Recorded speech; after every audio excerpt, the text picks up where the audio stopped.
Alright, time to get working on the E21. These are the wheels that came on the car. They are BBS replicas, but we need something a little bit fancier than this. I want to go a little bit different. I want to go a little bit Jap. And I think I've picked out a very, very cool set of wheels in JDM Distro that we might be able to get on the car today. So we'll get in the car, hit the road, and hopefully have a successful day of getting some new wheels on the BMW E21.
Alright, so we were heading down to get the wheels in JDM Distro, but we decided to stop in on the way because we were passing a Scene 13. So we actually never been down here before. We heard there's a lot of cool cars.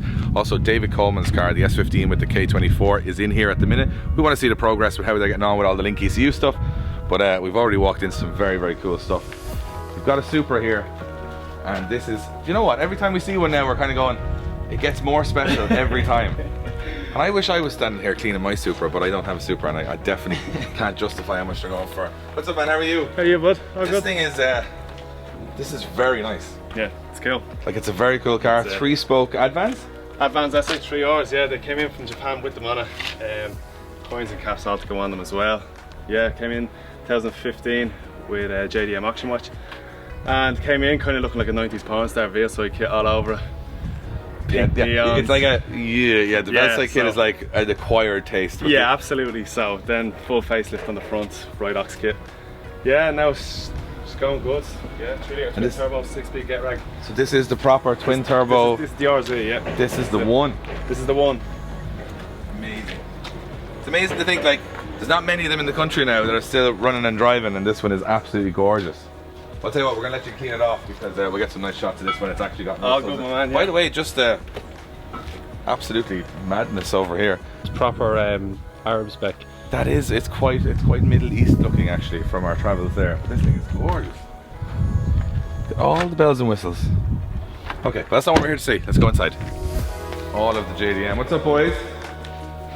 Working hard. That's the crack. How are you? We're going to get back to everything around us here, but we came down to check Dave's car and see how it's coming along. Yeah. We haven't seen it in a couple of weeks, and kind of looks how it looked a couple of weeks ago, except more bits on it. So this is where all the attention is now, is on the engine and the K24 setup, getting all the Link goodies into it. Yeah, absolutely. And this thing is getting wilder by the day, isn't it? For me, in my head, for some reason, I keep seeing this as a drift car. Not that it's going to be driving around on the road with all of this. Yeah. Which it's is a pretty bit- wild now, I'm not gonna lie. Yeah, it's cool. Well, to be fair, David would probably give it a go. Dave gives it a go. Yeah. No better man to give it a go. Yeah, he does So where are we at with it at the moment? What's the next stage of the plan? We obviously have the engine in, the turbo's in, all the pipe work is done. Are we on to a bit of fabrication and a bit of wiring at this stage? Yeah, plumbing and that kind of There's stuff. a lot of plumbing and that kind of be done, the gearbox mounted up, right? Just, Yeah, there'll be like, there's a lot of like small little bits and bobs then we can get No, into the we never wiring. had that on our drift builds. You wouldn't know, would you? With no issues at all. Everything just went. But, It's bolt no, on. we're As getting I always say, just bolt on. Bolt it in, plug it up. We're just trying to organise all the Yeah. bits and pieces that we do need. Try and figure out the likes of power steering and that, because obviously we have to run an electric power steering pump. Some of the belts and tensioners, there is a good few Honda parts we need, there's a good few like Sylvia parts we need, and then obviously the adapter then for the BMW box and stuff like that. So And probably a few parts, we don't know who makes them yet. But yeah. Surely somebody does. There is a bit of gathering to be done, like, but I think once we do get there and get all the Yeah, bits organised, it shouldn't be too bad, like, you know. I now understand only. from the journey we've had that this is all misery. Yeah, I can see over here, is this the loom for the car? Yeah. When you see it in the boxes, I always go, I have no idea what these things do. And then when you start seeing it get laid out, you actually go, Yeah.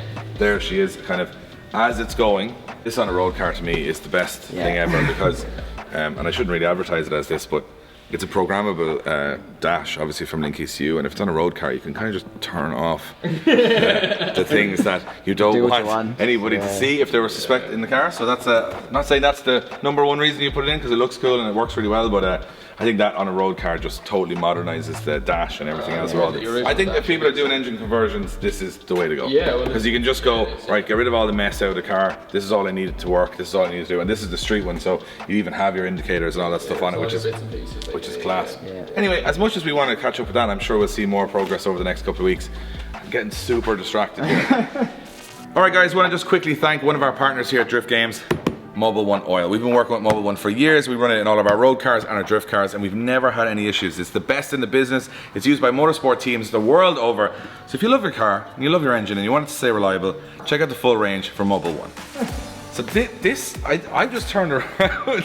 So is this a Cressida? Cressida, yeah. Cressida, So okay, let's just see what I thought. So I was looking at it from here, and I was like, oh, Toyota Cressida, nice stance, nice wing, everything's looking great. Did not expect what I saw at the front of the car, which is an awful lot of power for a very old car. So this is a 1J? 1J, yeah. Like a proper build. Yeah. So we've just been kind of tipping away at this in time between other jobs and bits and pieces as well, taking our time with it. And Deco's just pretty much getting the wiring finished up now. Like. yeah, it's good something like this. It's a bit of a, like it's one of the lads here car, so we can just test stuff out. Like, even like some of the link sensors, like we testing out a bit of the 3D printing, mounting up the sensors, and Tim himself, like a lot of stuff. Yeah, a lot of fabrication and all that kind of stuff. Kind of a blank canvas there, just to work away at, like, you know. It looks fantastic. It's such a clean bay as well. Such a clean bay, it just suits it so well, and this would be a rocket of a thing to go. Especially because Antichrist there. like the older cars are so light. When you put this kind of power in them, it's just crazy. And the one thing I wanted to look at on this is, because this is a question I have. So obviously we're obviously in the middle of our new series, Streetweepers. We're trying to build these new cars, and I'm getting a little bit of inspiration from two cars in here because they're very similar. This actually is quite similar to my E21, because on these cars you can't just buy a set of coilovers for them. You have to get a set of coilovers and then you have to modify them. So that's something you've done, I presume, on this. Yeah. So we on these. Do you mind if I lock this out just to have a look at it? Yeah, walk away, yeah. Sure. So we've done a bit of work in here, in fairness. We've done adjustable lower control arms. You can barely see in there the rose joint in on the inside. But this is what you're on about here, Dave, is taking the original strut off the hub and welding on the BC down at the bottom of it. These are coilovers out of a JZX81, so they fit down perfectly on the original. Because I can shock get as BC, because I want to get some BC racing coilovers for the E21. I'm now kind of halfway between, do I want to do static or do I want to do bags? But I'm thinking I'm leaning more towards static. Right. But then you have the problem of, they do make them for it, but you have to literally weld them in because Yeah, there's you just just cut them off and weld them on, yeah. That's nice that you guys have actually done a job on one of these, because that's really good, because I really wanted to see that actually being done practically. Yeah, And it looks really neat, like it does look pretty factory. So. Yeah, it looks kind of factory, yeah. So. And it's kind of nice to hear that somebody else has done it, because I might have to do it as well. Yeah, they might have to do it as well. So we were talking about this today, going, I don't know, has anyone done this? And now this is the great thing about walking about garages in Ireland, because you go, someone's done it, brilliant. Yeah. I want to move on to this then, which is your drift kart deck, which is like it's kind of bringing all of the style here, which I track quite car. like. Yeah. So she's still an SR or not an SR? Oh, it's an SR. Trusty on SR. Trusty is the wrong word around us on SRs at the moment. I like the contrast, the colour on the inside is real nice. Yeah, no. We done this a good few years ago now. Years ago. I actually bought the car, delighted, like, and then about 2 days later, just head gasket went in it. Trusty SRs. Trusty SR, yeah. Never give trouble. So it was grand, yeah, we'd do the head gasket in it, and just one evening there, it was about 11 or 12 o'clock, and just cut the front end off it. Yeah, cut the front And just end kind of went shoot, from there, yeah. so did. She became more pro car. Yeah, well, look, we just What I got like about this though, the styling is on point, like the wheel fitment, everything on it just looks absolutely gorgeous. Like this is, in my opinion, how a 180 drift car should look. Yeah. And I can see the vision of getting it finished now and getting it all done. It's really, really Yeah, nice. a few bits left to do. The roll cage has to be done and get paint and wire and a few bits and bobs like that. So looking They're never forward to it. finished. They're never No, finished. you're never done with them. Have you got a KE wagon? K70 van, yeah. 20 valve in it. 20 valve. I've seen this on our track days, the Drift Games Drive stuff at Club Yeah, Liz. it's kind of standy outy. It does, but it goes like it's a good little car to go. Yeah. I've also seen this. This is a car that used to be a teammate of mine when I started drifting. Owen O'Sullivan built this car way back in the day, and he put a lot of love into it. And then a lot of love got taken out of the back of it over time with a lot of different smacks. But this was a really, really, really high-end build at the time, Oh yeah, and super quality build now. lots of style. Owen had lots of style when he built it, and now it's gone on to a couple of new owners, but it's being resurrected is the right word, I would imagine.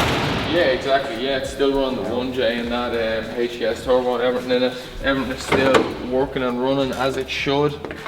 It's all still there. It'll fire up, but It's like every week the JZX90 gets cooler, right? That's just that's just how it works. Especially the Mark IIs, I think. 'Cause I remember when he built this first, we were like, wouldn't be our favourite chassis now, and they just got so cool over time. Yeah. It's rare now. You wouldn't see them in a drift car now, really. No, you very rarely see a JZX. And then we got the old school 86s here, just kind of getting a bit of work done. Yeah, this is one of the lads as well that runs here as well. Sam is 86 project. It's literally, he bought it as a bare shell. It was left-hand drive at one stage. It's been converted before he got it. So we're just doing another few bits. We kind of said like it's not really a road going car to start with. Yeah. So we'll just go full ham drift it out like. You kind of, when you look inside at the back and you start seeing the tubs, it's kind of, you can get This ain't a road car. yeah. They don't last too long around here, so they don't start. No, I think things, you're like our shed, everything gets a little bit out of hand very quickly. And then, this is the rarest car here. It's a, what I call, what's the word for it? Working road going Soarer in Ireland. This is like one of what, one? There's not too many. This is the best thing I could see today, because this is pure inspiration for me. I've never seen a car, and you guys can agree with me or disagree with me in the comments, that looks so stupid when it's at normal height. And so good when it's lower. Yeah, like it's the biggest dramatic change. Although this one is much nicer than mine because it has a 1JZ and a lot of stuff built on a 1JZ. Really nice. So I done this about 2 years ago, and the 1J actually bottom end went on me. So I got the 2JZ GE bottom end then and put the turbo and pistons and rods in it. So she's actually a 1.5. Yeah, so obviously single turbo, set of BC cams, What sort of powers are ECU. I couldn't actually answer you. When I brought it down to get it mapped, the clutch started spinning.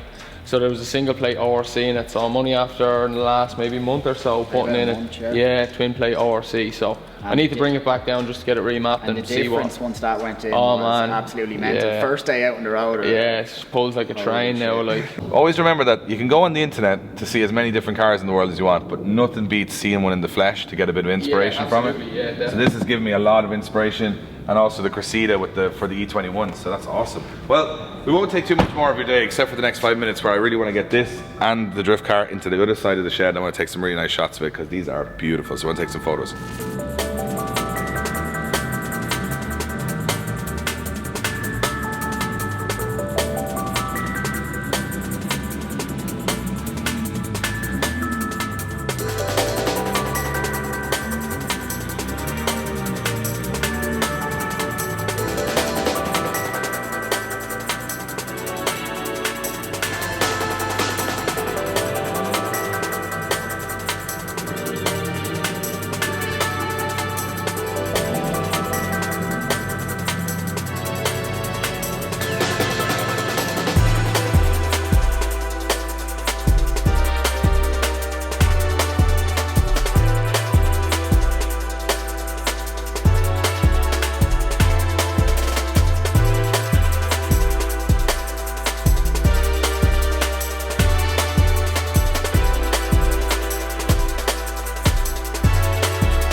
Alright guys, we stopped into C13, some hidden gems in here for sure. We might be working on a project with them down the line. We'll let you know in the future. Got some inspiration for the E21, got a lot of inspiration for the Soarer. But now, speaking of the E21, let's go grab some wheels for it.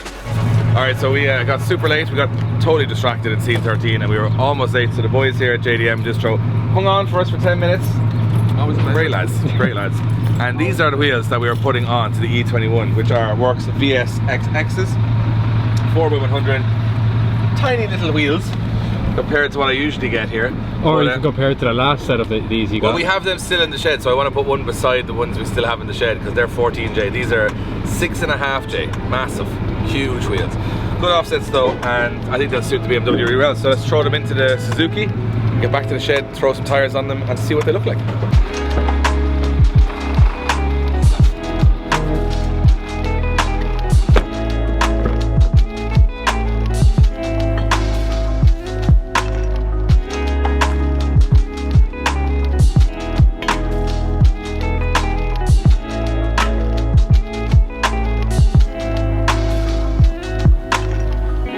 These are the old ones. So these are the wheels that I had on the Soarer. They're now sold. They're the same type of wheel. I'm just going to show you how ridiculously different this looks. Isn't that crazy to think they are the same wheel in two different sizes and offsets? If I'm not mistaken, I don't want to damage these, you can actually fit these wheels in here almost completely. That's mad. Isn't that crazy? Right, let's get some tires on these and see how they fit.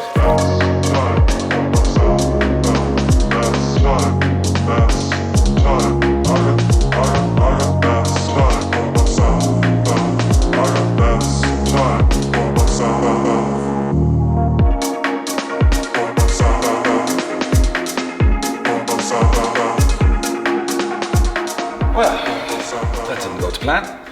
So basically, these are lower offset wheels than what we have. These are 16s, these are 15s. I think they should be okay. But the problem we have is the tires that I had here in the shed were for Josh's MX-5. They're 195/50 15s. They're basically too tall, and well, the profile of them is too big and they're actually too wide, which means that the tire actually engulfs the wheel. So we want to actually put a bit of stretch on this. So we've had a chat with Sean from Tire Box. He's going to sort us out with much smaller and low profile tires. I'm not used to dealing with tires and wheels this small, so he's going to sort them out for us tomorrow. So in a future episode we'll be able to see them on it, but I'm too impatient right now. So I want to actually put the wheel on the car, see what it's like in terms of fitment, drop it down on some pieces of wood, and see if we're somewhere in the ballpark of the wheels being the right wheels for the car.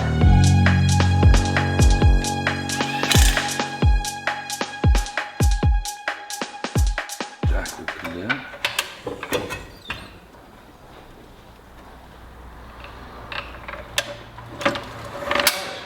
I think we're okay.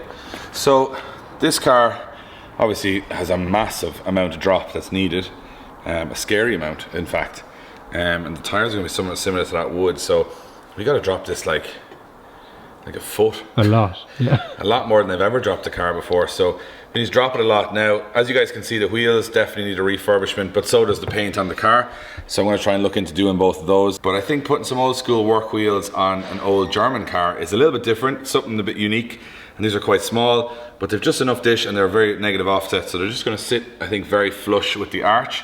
So I think the more we lower this, the more this is going to camber, obviously, and we should be in the ballpark. So I'm pretty happy with that. You might even need a spacer to get it back out again once it's yeah, you wouldn't know. Like, so it's just, we won't know until we lower it fully, but at least I'm happy with the wheels. I'm happy with the style. They're not crazy. I don't think we can go too crazy with this. If you guys look here, the shock and the wishbone on the back of these is so close to the rim. So the wider a wheel you go, the more you're actually, and the more negative offset you go, the more you're actually going to end up hitting everything on the inside. So my plan is to keep the wheel out. It looks good, and yeah, this thing's going to need a bit of a cleanup, but I'm happy with them. So yeah, first steps on the E21 is we've had a bit of a chat about suspension with the guys in Scene 13. We've got some wheels from JDM Distro, and we've also made some progress, not huge progress, but we got to see some cool cars in this episode. So yeah, I'm pretty happy with it. So we wanted to take the car for a spin. We wanted to put the wheels on it, but I also think we just need to do lowering as well, because even if we put the correct tires on this, it's going to look like looks like a lowrider that's at full height on hydraulics. So it's going to have to be absolutely decked. You need some more lows. Lots and lots of lows. So we've got work to do. Yeah, it's pretty bad. So we've got work to do, but I am ordering up a front splitter for this car. I've got a rear ducktail for this car. I'm going to do rear window louvres. We're obviously going to do paint correction. We're going to tidy up all the wheels, and that's just the start of the project. That's where I'm at right now. What do you guys think? Should we do static? Should we do airbags? You let me know in the comments what you think of the project so far. Let us know also what your favorite car you saw in this video was. And of course, check out the Drift Games shop for basically all of our merch. We do Hoonigan, we do Drift Games, we do everything on there. And yeah, helps us out on the channel, keeps the lights on, keep us making this cool content. We'll see you guys in the next one.